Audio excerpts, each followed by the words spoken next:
a Andrea González. Andrea, gracias por venir a Punto de Orden en persona. Nos comentabas aquí en el corte que ya los troles se han activado. No es, o sea, nosotros no es que, repito, nosotros tenemos cómo identificar quiénes son y quiénes no son, y muchos de los que nos escriben son. Así es. Pero otros entiendo que pueden pensar diferente a nosotros. Totalmente, y por eso no en la variedad está el gusto, y si tú defiendes una democracia está perfecto que todos opinemos distinto, pero lo que es indebatible son los hechos. Entonces ahí es donde realmente viene esa campaña de tratar de olvidar aquellos hechos que, como bien citabas, están marcados en la historia política de este país. Nosotros somos la memoria, ¿no? Sí. Sí, mi generación tiene esta fama de no tener memoria. Lo conversábamos, las nuevas aún ni siquiera nacieron antes de la dolarización. Claro, no vieron la crisis bancaria de finales del siglo pasado. Y son generaciones que necesitan tal vez no recordar, pero sí saber, porque si no sabes de dónde vienes, claramente no sabes a dónde vas. Y creo que esta sensación de no saber a dónde vamos es algo que todos queremos dejar a un lado para poder construir un país con una agenda, ¿no? Con una agenda clara. Ok. ¿Cuál es el futuro político de Andrea González? Cuéntame. Hay días buenos, hay días malos, hay días en los que hoy fue especialmente difícil. Le decía a alguno de mis compañeros, hoy tengo ganas de llorar, tengo aquí en la garganta ganas de llorar. Pero realmente lo que me llena y lo que me hace seguir adelante cada día, porque hay días duros, es saber que hay toda una generación esperando para participar activamente de la política. Yo entré con eso, esa fue mi misión, lo que yo entré. Y lo que conversamos con Fernando fue, mi generación tiene que dejar de clasificarse como apolítica y tomar el control y la responsabilidad de lo que es un voto. Porque vengo de una generación que le encantaba dibujar arte, ¿no? En el papel de las papeletas, en lugar de hacerse responsable del voto. Y al no votar y al no ser parte de la política, entonces yo no tengo absolutamente nada que ver con el desastre que pasa. Es parte del rebaño. Y es parte del problema, exactamente. Entonces, sigue siendo esa la propuesta. El rol de Andrea González en la política en estos momentos como vicepresidenta del movimiento Gente Buena es el de traer mi generación a la política. Hemos tenido una súper buena recepción, incluso mensajes en las redes de dónde me afilio, que para mí eso es el logro más grande del mundo. Escuchar a alguien de mi edad que quiera afiliarse a un movimiento ya es romper con el estereotipo de cómo participa mi generación en la política. De acuerdo. Andrea, buenos días, al fin podemos vernos. Pues hicimos una entrevista en el Twitter Space, los días de Fernando estuvimos en contacto.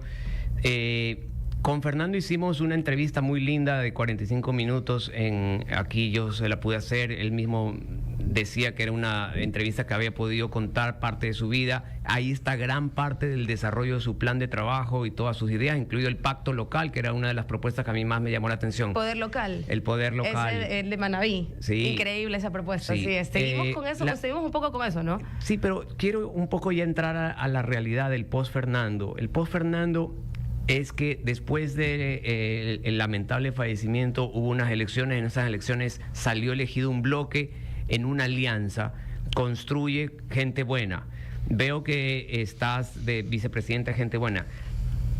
Explícanos a todos los que no estamos en el detalle, ese bloque está compacto, ese bloque lo maneja quién, ese bloque qué participación tiene la gente de Construye, María Paula Romo, Arellano, me parece que es el diputado, el primero que salió, el ministro Carrillo, perdón.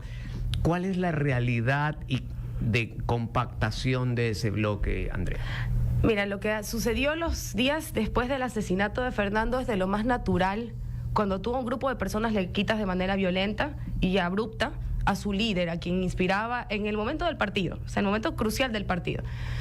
Es un bloque de asambleístas que no obedece a intereses de nadie más que de ellos mismos en este compromiso que nos subimos todos de luchar contra la corrupción, tanto de cuello blanco como de territorio. Sería impensable que alguno de los asambleístas de nuestro bloque vote, por ejemplo, contra una ley de extinción de dominio, ¿cierto? Fue una de nuestras propuestas insignias. Estamos hablando de que estamos juntos. Todo este dime y diretes que vemos después de esto creo que corresponde al orden natural de querer un poco ordenar, o un nuevo orden que se genera luego de que tú remueves un líder de manera violenta y abrupta. Nuestros asambleístas están totalmente encaminados a la lucha contra la corrupción, tanto de cuello blanco como de territorio, y a esta nueva versión que necesita el país de asambleístas. Cuando tú dices nuestros asambleístas, ¿estamos hablando de los 30 o estamos hablando de un grupo de los 30? Mira, a mí no me gusta, yo no sé, será porque soy nueva en la política, pero decir mis asambleístas me parece tan desubicado. Es como siento que fueran. Lo que pasa es que sí es importante míos. Saber si ese bloque está compacto. Totalmente, pero ¿sabes qué? Algo que me llama la atención es cómo nos referimos a los asambleístas versus a sus partidos. Estos asambleístas son personas que votan según sus criterios y sería un error que una persona se haga responsable de cómo se va a comportar más de 20 y pico de personas durante un año y medio. No lo comprendo, será porque mi modo de ver cómo funciona la asamblea debe ser diferente. Nosotros proponemos un cambio. ¿En qué sentido? Y siempre se lo dijo en campaña.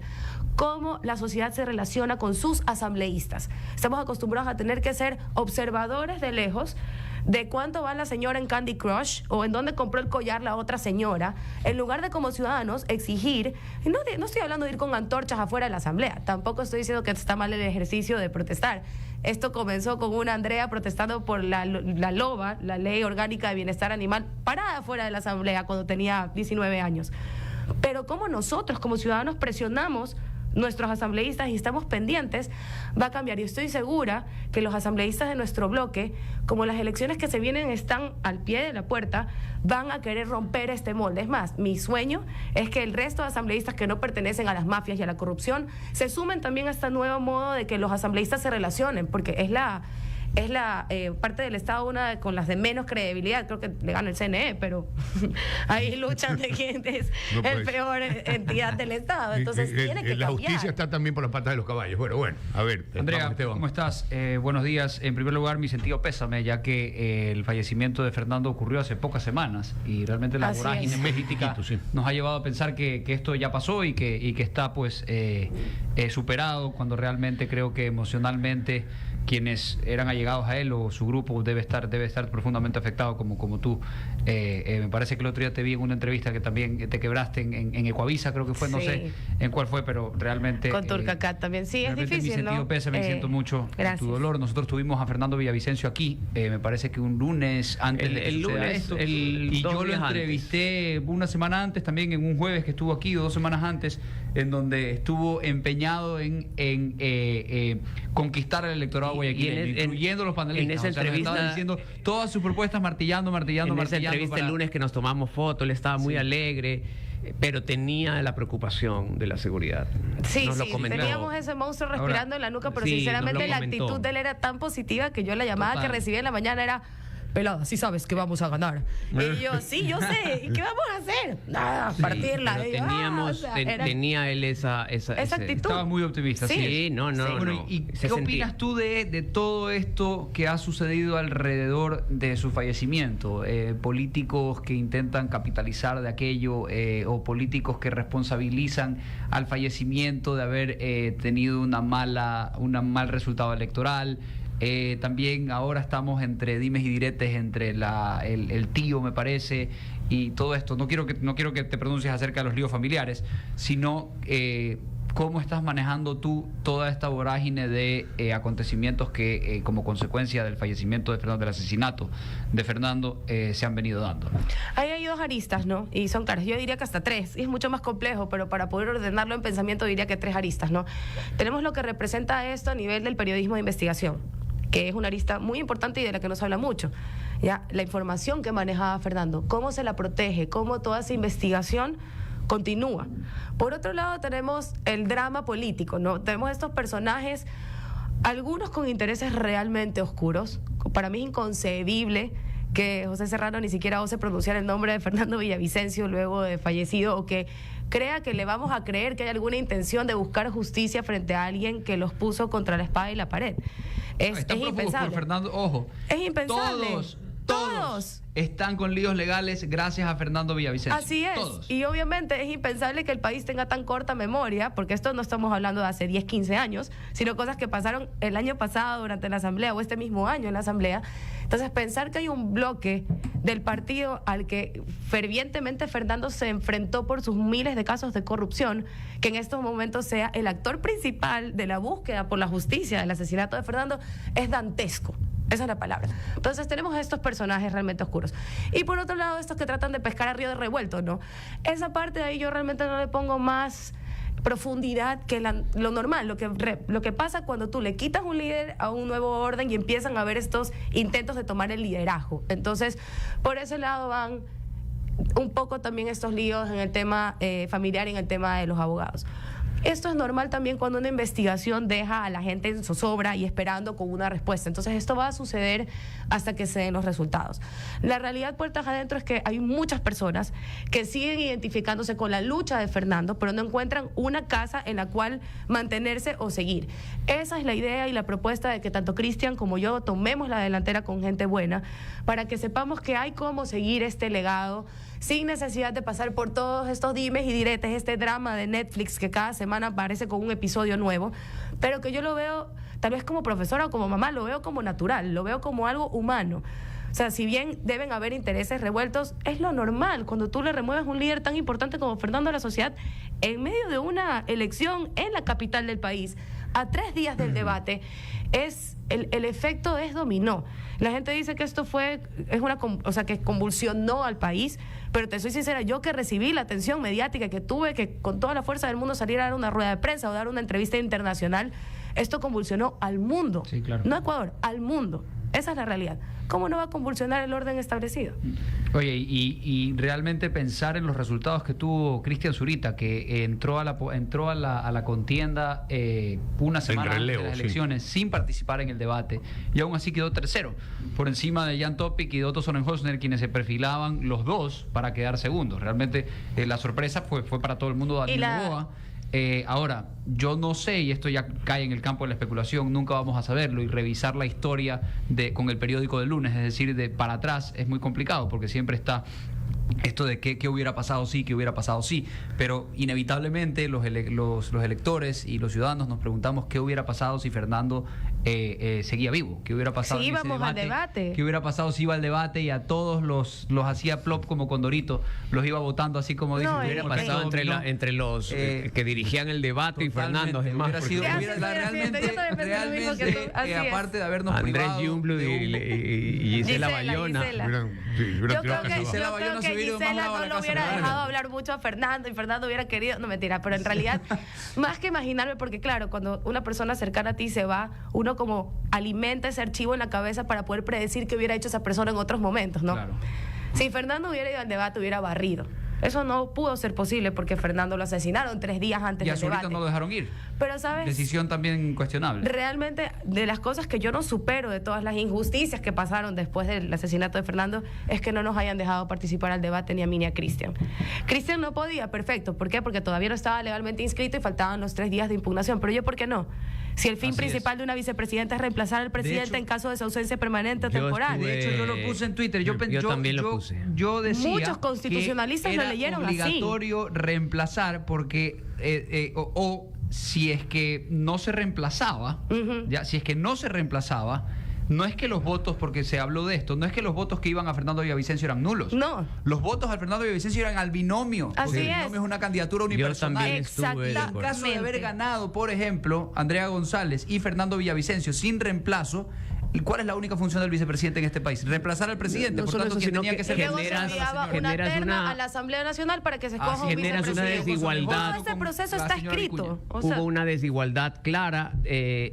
Tanto la gente decía, no, si el debate no implica nada. Vimos que sí, el debate influye. Decían, el debate entonces no pone podías haberlo trasladado al miércoles al debate hasta que ya esté inscrito Cristian Zurita. Hablando de esto, de Cristian Zurita y Andrea González, han tomado ya la decisión. Las próximas elecciones, estamos en julio, ya estamos en campaña. Sí, creo que ya estamos en campaña, ¿no? Para efectos de ya podemos decir que oficialmente está tomada la decisión de participar en binomio Cristian Zurita y Andrea González.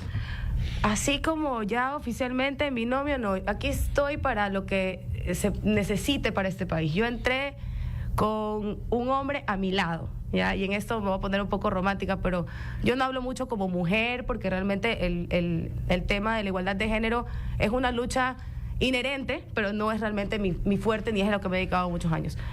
Yo entré a la política con un hombre al lado mío, al lado, no atrás, no usándome como peón, no diciéndome qué decir ni qué hacer. Y lamentablemente las mujeres en la política de este país, tanto de derecha como de izquierda, en los últimos años, porque ojo, hay mujeres que me han inspirado a seguir este camino de la política, que me han enseñado cuando era chica, las veía y decía, wow, yo quiero ser como ella cuando sea grande. No es lo que he visto, es mi opinión personal en los últimos 15 años de este país. Las mujeres en la política se han venido utilizando como peones, o porque suben votos, o porque suavizan al candidato. Es una expresión que a mí todavía necesito que me expliquen. ¿Cuáles son estas mujeres ejemplares a las que te refieres? Bueno, yo crecí, no es porque sea mi tía, pero Susana González, la que fue congresista, ojo, la que fue congresista, sí, no la anterior prefecta, cuencana, Ivonne Baki, Rosalía Arteaga. A Rosalía Arteaga le quitaron una presidencia solo por ser mujer. Y lo vuelven a hacer conmigo el CNE al no dejarme debatir. Y esto es una historia que se repite. Pero ¿qué es lo que me duele a mí? Que en estos momentos las candidatas que están de mujeres tengan que ser peones. O sea, me explico, tengan que repetir un discurso. Indistintamente si su discurso me agrada o no, o si estoy a favor o no de lo que han hecho. Para mí como mujer es doloroso que no se le permita a las mujeres participar en la política como a mí me dejaron participar, como a mí me permitieron explayarme.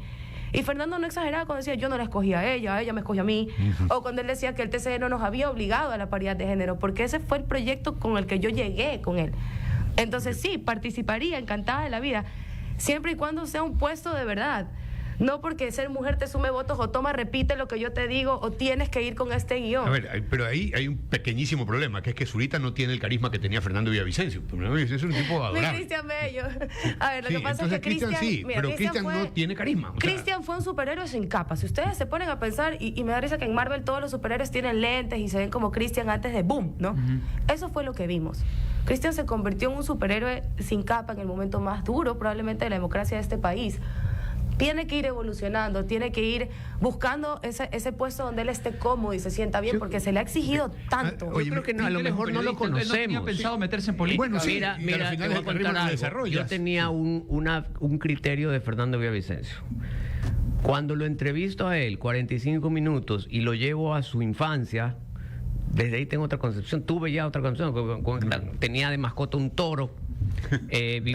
Vivía en el campo libre, y la importancia que fue para él para marcar su vida, esa libertad. O sea, cuando tú empiezas a conocer a la persona, de repente te cambia la imagen. Yo creo que en el caso de Cristian, yo siento que no lo conozco. Ok, lo conoceremos en el futuro. Preguntas para Andrea. Cristian es una caja de chocolates. Ha pasado más de un mes del asesinato de Villavicencio y hoy todavía no tenemos una versión oficial. Tiene el FBI, tenemos pues ya 6 mismo presos. Sale la serie de Netflix. Y ya llevan 12 presos, ya tenemos el primer capítulo de Netflix se estrena el próximo mes. Exacto. Y todavía no sabemos quién es el responsable. ¿Qué impresión te da esto? Mira, ¿Por qué no tenemos más información de esto? Mira, la paciencia en estos momentos es oro. Créeme que gracias a los 10 y pico de años de yoga que tengo haciendo, la paciencia es oro, porque si te das cuenta, cogen primero a los autores intelectuales en el momento. No, a los materiales. Perdón, materiales en el momento, ¿verdad? Sacan información de ellos, hacen los allanamientos de la última semana. Ahora falta que saquen información de esos allanamientos. ¿Me explico? Y de esa información, obviamente, el autor intelectual del asesinato de Fernando tomó todas las precauciones para que esto tenga la longitud más imaginable hasta llegar al punto. Entonces, va a ir paso a paso. Te soy sincera, yo sí confío en que este esfuerzo internacional de Ecuador, Colombia, con el FBI y sobre todo la presión de los medios internacionales, porque recordemos que Fernando era un periodista de investigación reconocido también a nivel internacional. Una de las cosas que a mí más me conmueve fue ver la cara de Fernando de Rincón del CNN la noche que asesinaron a Fernando. Ese hombre estaba desubicado, los ojos reventados. Yo lo veía a él, me veía a mí con los ojos reventados a llorar y decía... Tocayo le decía. Claro, entonces para mí esa presión internacional, que significa que grandes cadenas internacionales de noticias estén todo el tiempo pendientes de cuáles son los resultados de la justicia, va a presionar, pero paciencia. Pero ustedes porque están siendo, no necesariamente son parte del proceso formalmente, vamos a decirles, pero ustedes como movimiento, gente buena, están siendo informados de los avances. Me parece haber leído ya que formalmente saben de dónde salió la llamada. Me parece, o sea, ¿les están informando a ustedes o no? Exactamente lo mismo que, todos los pasos que sigue Fiscalía. Y es más, nosotros tenemos un criterio para manejar dentro de quienes obviamente quieren seguirlo, ¿no? De no sesgar la investigación de ninguna manera. O sea, a mí me preguntas, ¿tú sabes quién fue? No puedo. Pero sí les están informando a ustedes. No, ¿los avances o no? Lo mismo que le informan al público en el mismo proceso legal, que es para todos. No tenemos ninguna ¿No han comparecido formalmente ustedes al proceso? Yo no. Yo personalmente a mí no me han llamado todavía a dar mi versión. No sé si lo harán. Yo ese día no debía haber estado ahí con él. No estaba dentro de la agenda. han llamado al resto de personas y sobre todo eso, no sesgar la información, porque tenemos esta gente que pesca río revuelto, que claramente le está pagando a alguien para que esté ahí al pie escuchando cómo le llega la información, porque a él le llega la información antes que a todos nosotros, pues, ¿no? Entonces, sí es importante velar porque este proceso sea, y agradezco a los medios de comunicación serios que han dejado de darle espacio a esta gente que busca hacer bulla. ¿Confías en el proceso cómo se está dando? Quiero decir que sí. Esta teoría de la conspiración que apuntaba que el correísmo estaba atrás del asesinato de Villavicencio, ¿te hace sentido o para ti era como pegarse un tiro en el pie? ¿Qué es lo que yo pienso? O sea, Mira, no me sorprende nada de nadie en estos momentos a nivel político. Estos dinosaurios políticos que tiene el país, que es el motivo por el cual yo entro en realidad de candidata a viceprefecta en el año 2018. Estos partidos dinosaurios que tienen 10, 15, 20, 30 años en el poder, de lado y lado, tienen intereses y fines tan oscuros que nada me sorprende, de ningún lado, de ninguno de los dos. Y es lo que debe erradicarse de este país. Estos dinosaurios que siguen desde hace 10, 15, 20 años proponiéndonos y tratándonos de engañar, de verdad que ya es hora de que la nueva generación tome la posta, porque creo que ahora sí estamos hartos. ¿Qué va a pasar en octubre? ¿Para quién plega Andrea González en esta corta elección? Vamos a tener en un mes elecciones para presidente. ¿Cómo te ves? Como mujer te diría que me siento, perdónenme si la expresión es muy fuerte, pero yo no soy candidata a nada, así que puedo hablar con libertad. Dele. Yo me siento avergonzada de la candidata, la señora Luisa, como representante de la mujer, indistintamente de su tendencia política. Para mí, ser un monigote, un títere que te tengan que decir y demostrar que no estás capacitada para el puesto que buscas, pero que eres un peón importante, es hasta inmoral. Me gustaría que haya mujeres que nos representen en la política de verdad. En primer lugar. O sea, ¿sientes que está atada a un libreto? Totalmente, como el resto de mujeres de lado y lado que hemos tenido este país, por si acaso. Sumisa completa. Sumisa, orgánica, que está muy bien. Si quieres ser sumisa es problema tuyo, yo no tengo por qué opinar, pero este país necesita mujeres valientes, mujeres con un criterio, con una agenda clara. Nadie entra a la política sin una agenda. La diferencia es si la agenda es pública o es escondida.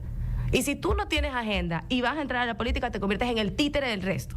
Y así como esta señora también fue del Partido Social Cristiano y ahora es de los unos y de los otros, ¿cuál es tu agenda? ¿Qué has hecho estos años? ¿Luchaste por la mujer, el desarrollo sostenible, los animalitos, el perrito? Dime algo, pero dime qué es que estabas haciendo todo este tiempo.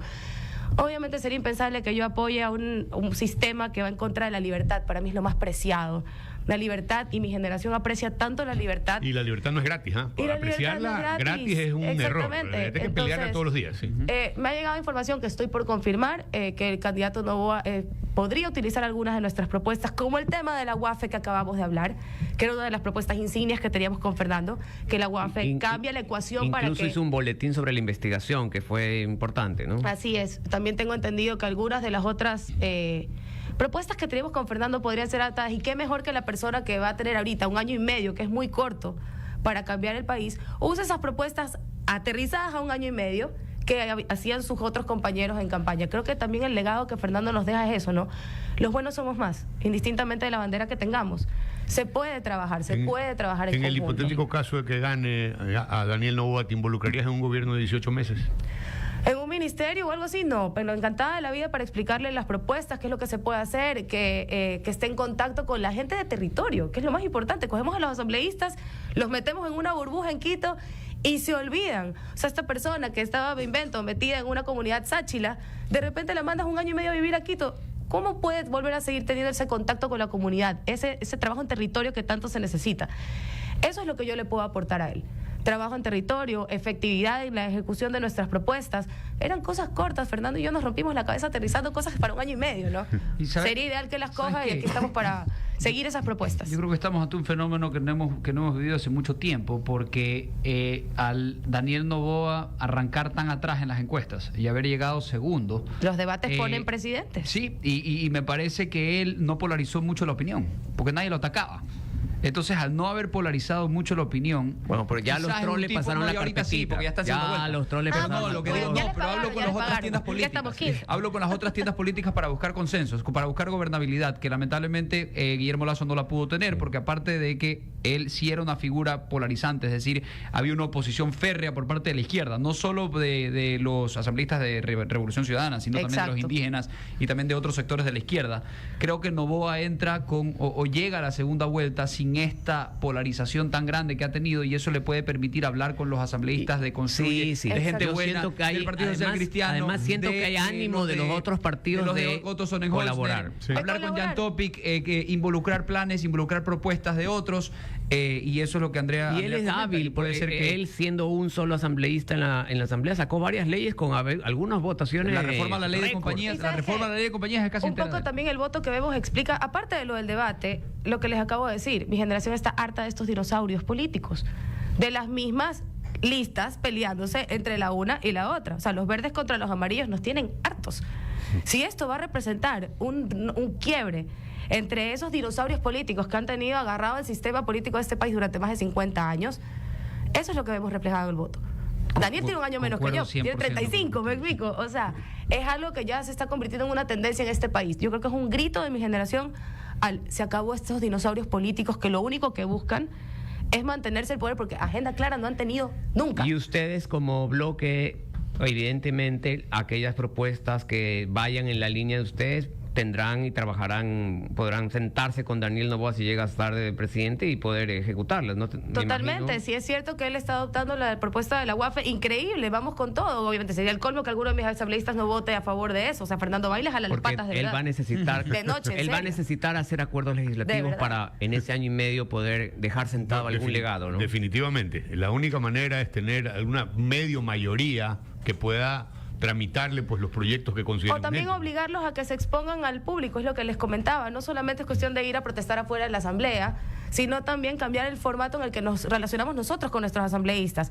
Nosotros teníamos un plan maléfico de hacerlos casi influencers, de exponerlos de tal manera que estén obligados a que su día a día se refleje qué demonios hace un asambleísta en este país. No les importa, Andrea, ese es wishful thinking. Bueno, o sea, vienen unas elecciones y si otros suben la vara, les va a convenir porque si no van a perder esos votos. Se gana más con miel que con hiel, decía la abuelita. Subir la vara de donde estaba, y no digamos. es muy difícil, exactamente. Solo un poquito y ya está difícil. arriba. Sí. Así es. Tengo la esperanza de que... No tengo la esperanza, tengo la seguridad. ¿Qué le dices de que el a la asesinato gente? de Fernando cambia la historia. ¿Qué le dices a la gente que está en ese grupo de personas que todavía lo están pensando? ¿Cuál sería tu mensaje para ellos para el efecto de las próximas elecciones, Andrea? Yo creo que estamos hartos. Eso ya es en general. Indistintamente del color de tu bandera, estamos hartos. Y el mensaje de asesinar a Fernando no solamente es brutal para quienes lo rodeábamos, pero incluso para quienes no iban a votar por él. Porque lo que yo escuché de una persona de mi edad que totalmente fuera de la política me decía, es que me muero de la furia porque me están diciendo qué hacer. Me están diciendo, tú no puedes votar por él. Yo no iba a votar por él, me dijo, pero no me gusta que me digan que yo no puedo escoger dentro de esto. Y eso de repente sale en la votación que vemos por un candidato que, como bien decían, no se enfrenta y no polariza.